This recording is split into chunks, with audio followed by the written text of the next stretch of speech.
Ladies and gentlemen, good day and welcome to the Telebriefing on the Community Roadmap to End HIV by 2025. Today's conference is being recorded. All participants are in a listen-only mode. We will have a question and answer session after prepared remarks, and instructions will be provided at that time. I would now like to turn the conference over to Jesse Milan, President and CEO of AIDS United. Please go ahead, sir. Thank you. Good morning, everyone. I'm Jesse Milan, President and CEO at AIDS United, and thank you all for joining us on this eve of World AIDS Day telebriefing on AIDS United's and Act Now End AIDS joint release of the community-driven roadmap for ending the HIV epidemic in the United States by 2025. This is an ambitious goal, but one that we believe is achievable. We have the tools and know-how to do it. All we need is the political will.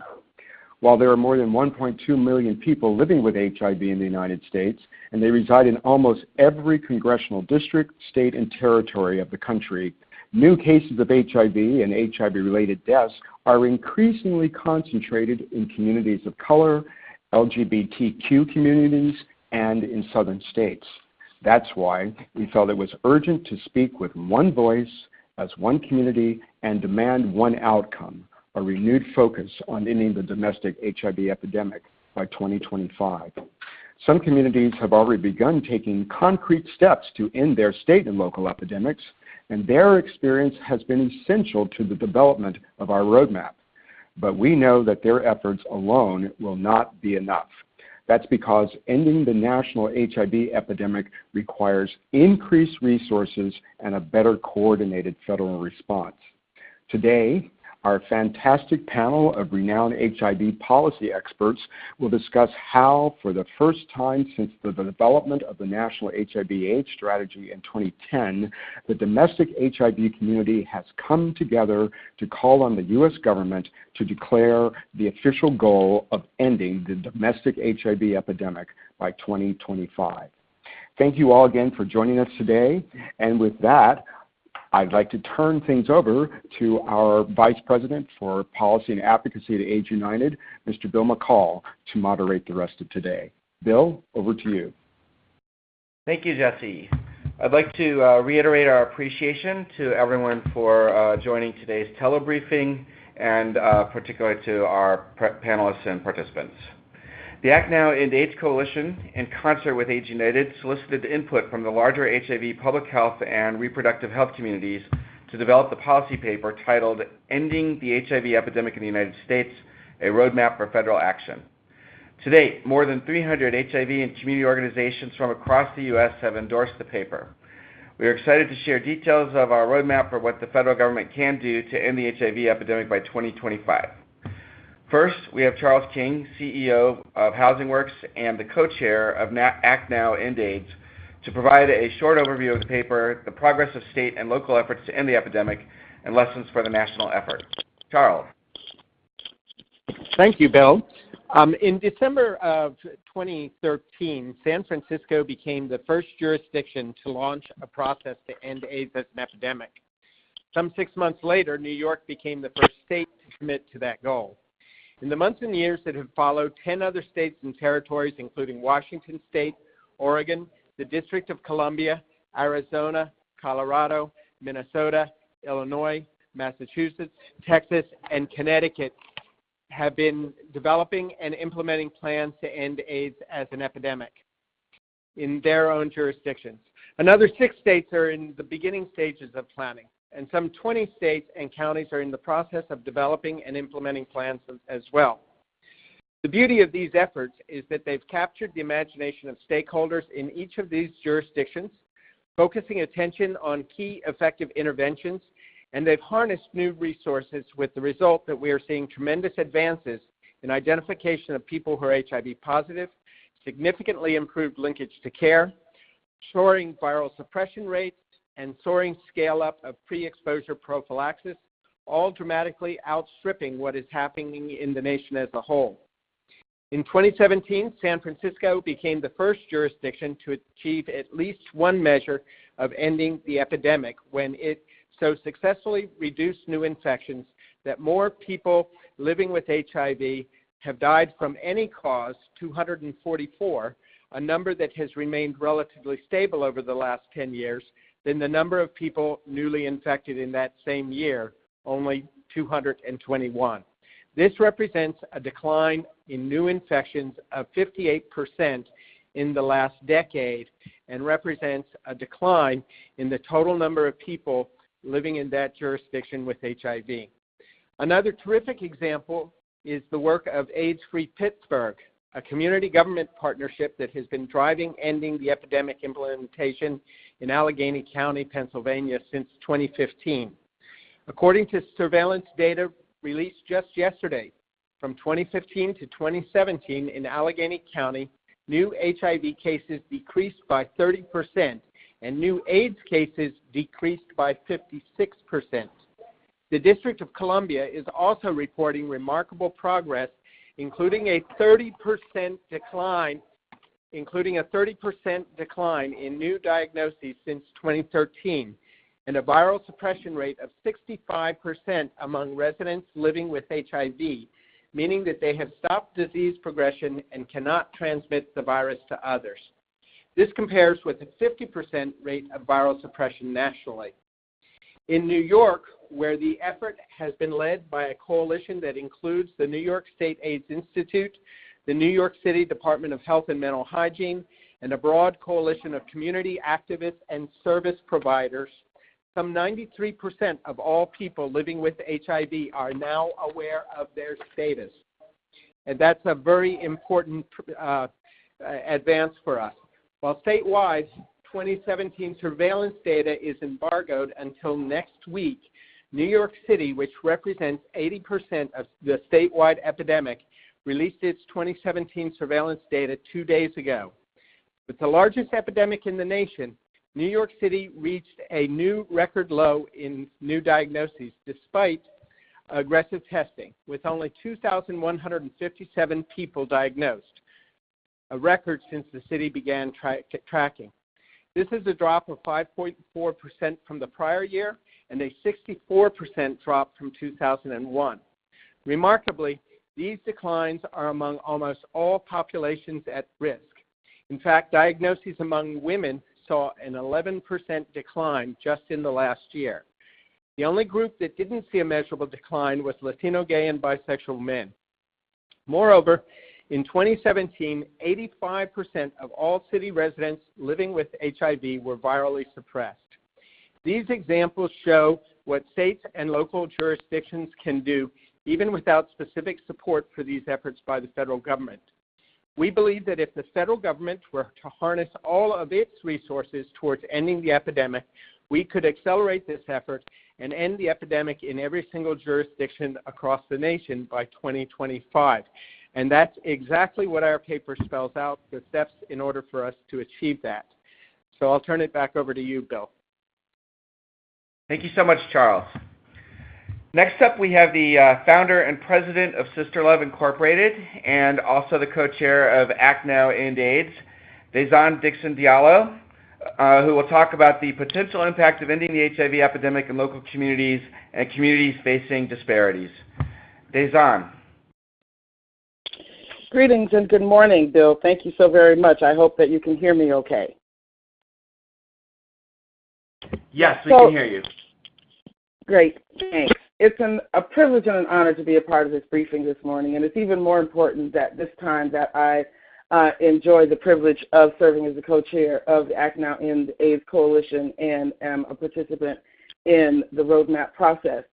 I live and work in Atlanta, Georgia, where we've been battling the HIV and AIDS epidemics since the beginning. And despite advances made over a short period of time, despite the fact that most of the hardest hit regions in the world are advancing in their fight against the epidemic, here in the South, especially in Georgia, we have a new crisis epidemic that is signaling the failure of having a comprehensive, broadly collaborated strategy that's led by a committed will with resources by leadership at all levels. Hence, we need a new plan. We need an updated and deeper roadmap to get ourselves back on track, to even see our way forward to the end of an epidemic. I'm proud that we've been able to be a part of a national coalition effort to design, disseminate, and drive an agenda into the hands, the hearts, the minds, and the streets of jurisdictions around this country where the end of the epidemic is a goal. We're ready for a national conversation on the end of the epidemic. However emboldened I am by that, the depth and the comprehensive approaches that we're focused on, as discussed by Charles and Jesse to this point, are definitely intended to address the most impacted and underserved populations and our communities through addressing intersections of healthcare access and coverage through policy and practice. They're being strategically inclusive of individuals who are the least protected by laws, regulations, guidelines, data collection, so forth and so on. To be able to identify key policy issues as well as key practices with regard to surveillance, cost-effective approaches, bold science and base fact information sharing, and most importantly, delivering on our promise to address key social and life determinants that require structural changes as well as overhauls in many systems, including healthcare systems, criminal justice systems, systems of housing and financing, social safety nets, and human rights protections for our most marginalized peoples, including men who have sex with men, Black and brown in particular, people in the southern region of the United States. Black and brown people who are LGBTQ, transgender, women, youth, seniors, immigrants, and our disabled. All of our people need a way forward that includes us and serves us so that we reach the end of the epidemic the same time as everyone else. What this roadmap presents for us at the jurisdictional level is opportunities for those who are still working towards their own local strategies, as well as those who have begun strategies that they are already finding less effective, as we have discovered here in Fulton County, DeKalb County, and by extension, Georgia. So the excitement for us to see a new roadmap that is incorporating the things that have worked for others that we may still learn from, but also the new things that we have yet to implement in our regions is critical and important, and we're grateful to be a part of this process. Thank you. And back to you, Bill. Thank you so much, Tezan. We really appreciate it. And I think your point is well made that we cannot truly end the epidemic if we have not pulled together, if we don't end the epidemic among those communities of color that are facing disparities and other geographical and racial and ethnicity disparities. So we appreciate that point. Finally, we have HIV advocate and mother of Ryan White, Jeannie White-Ginder, to talk about the potential to end the epidemic and what this means in the context of the history of the HIV epidemic and for the future. Jeannie. Thank you, Bill. Hello to everyone on this telebriefing today. I am so glad that I could be here today to be a part of this release of the roadmap for federal action that will hopefully help us end the HIV epidemic in the United States by 2025. The World AIDS Day to me is about remembering people that we've lost and being thankful for the people that got us to where we are, and also to remember the people living today with AIDS, that we are not giving up hope. We have hope for you to have a cure. It is truly remarkable how far we've come over the past 37 years. In 1984, people were dying, and as I lost my son in 1990. We have meds, though. We have meds now where we didn't have no meds. And now people are zero detectable. We have made such great improvements. Today we finally have the tools and the capacity to end the HIV epidemic here in the United States. All that is missing is the potential political will to make it happen. But I know that among the people of this country, that will exist. I can remember in 1990 working with Senator Kennedy and Hatch, co-sponsors of the Ryan White Care Act. And they were wonderful, and we got bipartisan support. But now we have a new generation of Republican Democrats, and what are their priorities with AIDS? We have to insist that AIDS is a priority to all the new administration. The end of the HIV epidemic is in our sights, but it is not guaranteed. To reach it, we must all demand that Congress and this administration pursue it with the same urgency and support that we all called for during the height of the crisis in the 1980s and the early 90s. Thank you to all who have joined us on this telebriefing, and I look forward to working with you to ensure that we end the HIV epidemic in the U.S. by 2025. It can be done. Thank you so much, Jeannie. That was terrific. So in addition to our speakers, both myself and Alex Smith, our Senior Program Manager, who has helped manage the creation of the document, will be available for questions from reporters. Abby, as the operator, I think we're now ready for questions. Thank you. If you would like to ask a question, please signal by pressing star 1 on your telephone keypad. If you are using a speakerphone, please make sure your mute function is turned off to allow your signal to reach our equipment. Again, it is star 1 if you would like to ask a question, and we will pause for just a moment to allow everyone an opportunity to signal for questions.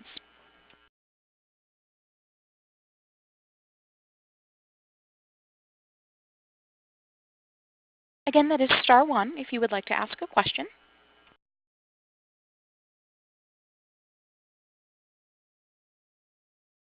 And we have no phone questions at this time.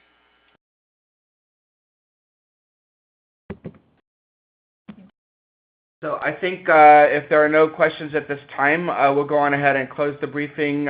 We can be available, any of us, for later questions by email. Please contact Kyle Murphy, our Director of Communications.